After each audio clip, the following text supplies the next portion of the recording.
How's everybody doing? All right, day 4. The weather's certainly turned up this week for us, so that heat's been something else the first few days, but the kids have handled it pretty good. Just got to do a great job with taking care of their bodies between practices. But second day in Shells, 2 pretty good days there in Shells, and getting real close to playing actual football. Had a lot of game situation stuff at the end of practice today. The last 2 days we've actually went live spot, so that really allows our offense to actually operate. So I saw a lot of bright stuff. A lot of stuff we got to correct. It's early in camp, but the attitudes and the effort's been really, really good. Questions? How fine is the line between heat and too much heat? Yeah. Well, that's the thing. You got to practice. We don't have an indoor practice facility for me to get out of it any, so you have no choices. So we just try to go. In the morning. We've been walking through at night, but even walking through at 7:30 at night, the humidity out there is draining their bodies, and that's what's getting us a little bit. Is they practice hard in the morning, try to refuel their bodies at lunch and in the afternoon. Then you go out there for a walk through at night, and it drains them again. That's where if we had a place to go indoors that had lines and a field on it, I'd be able to save them a little bit and help us recover. So we just got to be extra careful with making sure we keep everybody safe. The trainer's doing a great job with monitoring body weights and making sure we don't have somebody out there that's too drained. But it's definitely been a concern we've had to deal with. How are y'all working in the headset communication system in practice? We've used them every practice. So Blake's talking to the linebackers and John Davis talking to the quarterbacks. So during the team, during Skelly, during any competitive situation, it's fairly close to what it'll be on game day. We don't have the cutoff switch like we'll have on game day. We're going to try to have the clock operator here that's going to the guy that's going to do that on game day here for the 2 scrimmages, so that we can work with the cutoff and just how that's going to impact our ability to go fast. When the shoulder pads get added and you get to Shells, from a coaching standpoint, what are you looking for out of your players when you get that piece on? Well, who shows up and who disappears. That's the thing. Everybody looks good running out there in helmets because nobody's going to hit you. Our Shells practices are pretty physical, so you really get to see who shows up. And when a guy shows up in a padded practice, preseason camp, then you have a chance of that guy's going to do the same thing on game day. And so it really separates. And the young players, they've got to learn how to operate in that manner. And the veterans, they know the deal, and those guys are the ones you can count on. But the rookies got to get used to it. The other day you referenced Rajay being in with the third team because a young player was struggling. Yeah. Is it, how do you kind of get them out of those struggles? It takes care of itself. I mean, if you got a 5th-year senior in there and he's having to take reps with the third group because you can't figure it out, then somebody's going to be saying something to you pretty sternly. So. On day 1, you mentioned that even if a young player doesn't know what they're doing, just show us effort. Yeah, show us that no doubt. Compete. Who has been showing you through the last few days that they're ready to compete, even though they're a young guy? Demarius Hines has been pretty good on defense. That's a young safety out of Atlanta, Westlake High School. We expected him to, but certainly he's, I think, shown up in the team settings. Has a lot of football smarts and savviness to him, and he's a pretty tough kid. We got a couple of others that have been kind of flashes, but consistency has been the deal there. So just still looking for those guys to come along. What receiver has impressed you most through 4 days of camp? Yeah, probably a couple. I mean, I think Anthony Smith. Everybody knows he can make the plays down the field, but he's made some big catches on some underneath, some slants, some spot routes and things where you're going to get hit, and you guys just sit in there and catch it. So I've been really pleased with him. I think Winston Wright. He's made a lot of plays, but he's an experienced veteran guy. But I think those 2 guys have really stood out here the first 4 days. Is anybody unable to go now that you hope to have back during camp or beginning of the season? Well, we got a bunch out. We got some turned ankles, and we got some hip pointers and stuff like that. Nobody that started preseason camp is out permanently that we know of right now. We got a couple that are dealing with some stuff, but the tight end position. I mean, obviously Casey's an older guy. You got some young talent there too. So how do you try and sort through that? I'm really excited about that position.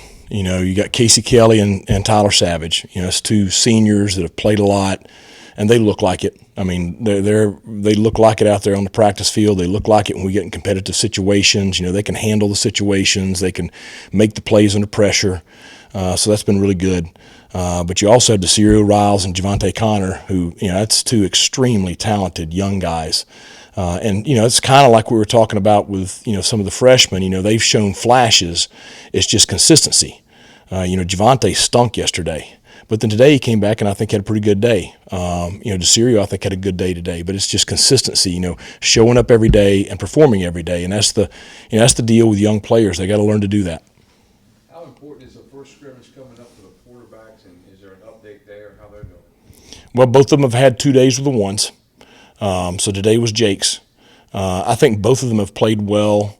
I don't know if they haven't played better when they were the twos, which is, you know, kind of funny. But you know, it's obviously a big week next week. You know, and they both are putting a lot of pressure on themselves because they both want it so bad.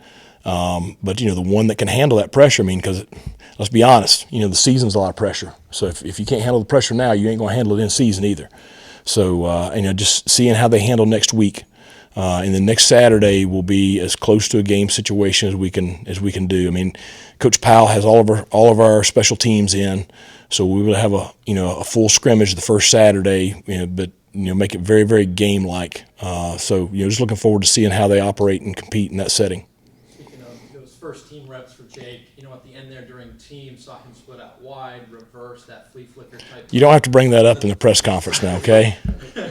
I was just. I ain't going. You're not allowed to watch practice anymore. So one of these veteran guys up here's got to tell you the rules. You can't talk to them, they're young. I'm just curious, just how important is it to have a diverse playbook heading into this? We have a very diverse playbook. We have a lot of stuff, okay? With early in camp, you know, defense sometimes can be ahead of the offense. Yeah. Do you feel like that's the case here, or is it kind of back and forth? I think it's pretty back and forth, which has been pleasing. I mean, I was very pleased with the way we operated offensively yesterday in the team setting. And the defense has done some good stuff. You know, today we worked some different scenarios, and parts of team today, the defense, you know, played really well, and parts of team today, the offense played really well. But I think it's been very competitive the first 4 days, and it'll be interesting to see how next Saturday goes. Talk about the young players trying to catch up with the veterans. How about these new coaches as far as practice goes, plans goes? Are you pleased with how everybody's meshed together? Yeah, you know, we're still got to work through some wrinkles. You know, first time together, and got some guys in roles for the first time. But, you know, the good thing is I've got enough coaches that have been here and, you know, understand how we do things, that you got some good leadership there in the coaches' locker room too. You know, Coach Tesh and Coach Harold have been with me for a long time, and Coach Powell's a very veteran guy. So you got a lot of guys that have been here, and a lot of guys that have been doing this for a long time to help. Coach, you've been coaching for so long now, you know, more than half your life. How is it still? What's your name? I work with Brian North. You wait till I talk to him. Oh, you know what? Sorry. I'm just curious, just, you know, how, like this year, just how special is it going into another year? How do you keep it special? How do you keep it fresh year in and year out when you're doing the same thing? It's what you love to do. I mean, I'm telling you, I have as much fun with the players right now as I did, you know, my first year, which this is year 30, which that ages me pretty good. But you know, I love being around the players. You know, I have fun with them in the team room. I have fun with them in the dining hall. I have fun with them on the practice field. But I love teaching. I love coaching. I love seeing kids grow. You know, I was texting with Keaton this morning, checking in, seeing how he was doing. I mean, I love keeping up. Holton was out at practice yesterday. I mean, I love, you know, just keeping up with guys and where they are in life. Jack's out in Colorado. He was texting me good luck when camp started. I mean, you love those relationships. And, you know, those relationships, you know, a lot of them are lifetime relationships. And so when you're doing something you love to do, then it's not really like you're going to work every day. Is that more enjoyable this time of year? Like you don't have to Yeah. NIL and transfer portal, right? I'm not dealing with the transfer portal. Everybody's got whatever NIL they got right now, so they ain't getting any more right now. And you know, we don't have a game this week. So, you know, right now is probably as good as it gets when it comes to coaching football. How have you seen, you know, David Magazoo from spring to now, you know, kind of fit in with the staff and team and everything? He's doing outstanding. You know, he gets really upset about the one play, the NC State play at the end of the game, because he always says, I had a lot of other good plays too in my career. So that's the only one people remember. But obviously he was a really good player here. But I'll tell you, he is a bright young coach.